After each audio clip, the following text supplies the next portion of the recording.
तो गाइस आज का हमारा टॉपिक है स्टाफिंग प्रोसेस होता है। स्टाफिंग में सबसे पहले हमें पता होना चाहिए स्टाफिंग होता क्या है।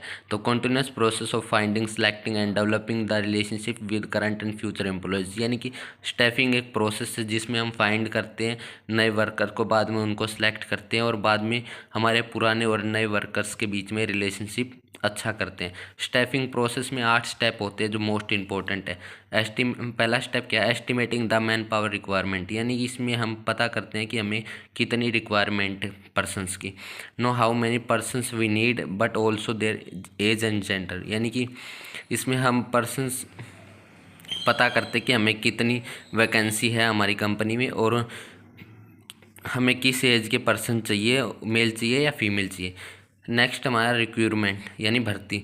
इसमें हम एडवर्टाइज करते हैं हमारी जॉब को कि हमें हमारी ऑर्गेनाइजेशन में इतने वर्कर की ज़रूरत है। It is the process of searching for prospective employees and stimulating them apply for jobs in organisation, यानी कि इसमें हम सर्च करते हैं एम्प्लॉयज़ को कैसे एडवर्टाइज़ करके और उनको मोटिवेट करते हैं कि वो हमारी कंपनी के लिए अप्लाई करें।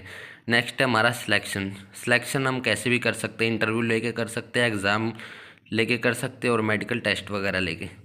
इसमें क्या है? Process of choosing from among the pools of the prospective job candidates developing at the stage of requirement, यानी कि इसमें हम उन पर्सन्स को सिलेक्ट करेंगे जो नेचर के अच्छे होंगे और जिनके एग्ज़ाम में अच्छे नंबर आए होंगे और उनका बैकग्राउंड अच्छा होगा, यानी कि हम उनकी क्वालिटीज़ के आधार पे उनको सिलेक्ट करेंगे। इसमें हम एक भीड़ के अंदर से कुछ बंदों को ही सिलेक्ट करते हैं जितनी हमें रिक्वायरमेंट है। नेक्स्ट हमारा प्लेसमेंट एंड ओरिएंटेशन होता है। प्लेसमेंट क्या होता है? Refer to employ occupation occupying the position और post for which the person has been selected, यानी कि इसमें हम बताते हैं कि आपकी ये पोजीशन है और आपकी ये पोस्ट रहेगी इस जॉब पे। ओरिएंटेशन क्या होता है? Introducing the selection employee to other employees and familiar him with the rules and policies of the organisation, यानी कि इसमें हम बताएंगे कि हमारे ये रूल रेगुलेशन है इस कंपनी में और आपको इनको फॉलो करना पड़ेगा। नेक्स्ट स्टेप है अपना ट्रेनिंग एंड डेवलपमेंट, यानी कि इसमें हम उसकी स्किल्स को इम्प्रूव करते हैं। Are educational activities within an organization that are designed to improve the job's performance of an individuals और ग्रुप, यानी कि इसमें हम अपने वर्कर्स की जॉब इम्प्रूवमेंट करते हैं और उसकी स्किल्स को इम्प्रूव करते हैं ताकि वो अपनी जॉब अच्छे से कर सके। नेक्स्ट स्टेप क्या होता है? परफॉर्मेंस अप्रीशियल। इसमें हम कंपेयर करते हैं परफॉर्मेंस को उस बंदे की कि वो पहले जैसा काम कर रहा था उससे इम्प्रूवमेंट हुआ है या नहीं हुआ है। अगर इम्प्रूवमेंट नहीं हुआ है तो उसको कंपनी से हटा दिया जाएगा, अगर इम्प्रूवमेंट हुआ है तो उसको कंपनी में रखा जाएगा। Means evaluation and employees current and past performance as against creation predetermined standard, यानी कि इसमें हम उसके पास्ट और करंट की परफॉर्मेंस को एनालाइज करेंगे, बाद में उसमें डिफरेंस देखेंगे कि उसमें कुछ चेंज हुआ है या नहीं हुआ है। नेक्स्ट स्टेप क्या है अपना?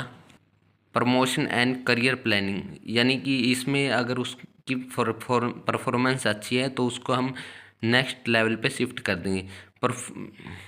Promotion refer to being placed in the position of increase responsibilities, यानी कि प्रमोशन का मतलब है कि उसके ऊपर रिस्पॉन्सिबिलिटीज इंक्रीज कर दी जाएंगी। नेक्स्ट है हमारा कंपनसेशन। कंपनसेशन में अपना सैलरी आती है कि कितनी सैलरी उनकी पे करनी पड़ेगी हमें। Establishing wage and salaries plans for employees, यानी कि जो एम्प्लॉयज़ है उनकी सैलरी कितनी होगी। इसमें हम वैकेशन भी जोड़ देते हैं, सैलरीज बोनस सब कुछ जोड़ के हम कंपनसेशन बनाते हैं। कंपनसेशन अपने 2 टाइप से होते हैं, टाइम बेस्ड और परफॉर्मेंस बेस्ड। टाइम बेस्ड में क्या होता है? इसमें हम सैलरी डेली बेसिस पे भी दे सकते हैं या वीकली दे सकते हैं। लेकिन परफॉर्मेंस बेस पे क्या होता है कि इसमें एक प्लान दिया जाता है, यानी टारगेट दिया जाता है, अगर वो टारगेट कंप्लीट होगा तो उस पे सैलरी मिलेगी। नेक्स्ट वीडियो में हम डायरेक्टिंग पढ़ेंगे।